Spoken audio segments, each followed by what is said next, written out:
chers citoyens du monde, je vous adresse en ce jour afin de discuter la situation actuelle de la guerre en Europe centrale.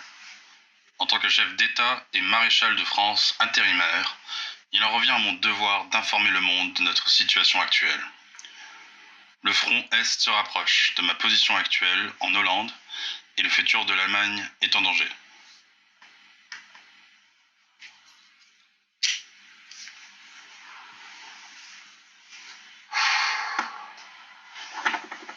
Chers ouvriers et citoyens de la République, je vous ai laissé sous le conseil avisé du président Cartier. Étant donné que ma tâche actuelle est de garantir la protection du Mutterland.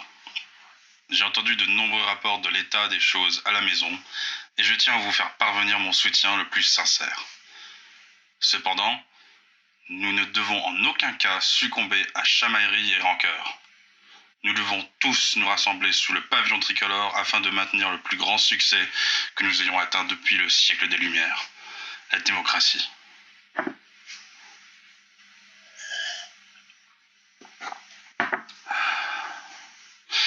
À mes chers amis allemands, je souhaite aussi vous promettre que nous restaurerons vos frontières nationales d'ici la fin de l'année.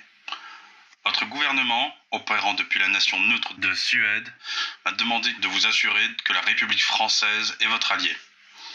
Ensemble, nous avons aussi décidé que tant que cette guerre subsiste, l'armée de la République sera la mieux placée pour défendre le peuple allemand. Il est essentiel que vous nous assistiez dans notre noble quête, quel que soit le coût. Collectivisée, organisée et déstabilisée. Munich sera forte et Berlin suivra dans son chemin. À la suite des délibérations conduites entre les gouvernements français et allemands, il a été conclu que le royaume d'Autriche-Hongrie est trop dangereux, rendant toute négociation impossible. Ainsi, avec le pouvoir qui m'a été accordé en tant que représentant du gouvernement de la République et de ses forces armées, je déclare la guerre au royaume d'Autriche-Hongrie. La suspension indéfinie de tout passeport diplomatique est d'ores et déjà en effet, ainsi que l'interdiction de tout échange commercial avec le royaume. Tous les pays qui ont décidé de s'allier à la cause austro-hongroise seront vus en tant qu'ennemis de la paix et je vous implore de réconsidérer cette alliance en faveur des idéaux français, que sont la liberté, l'égalité et la fraternité.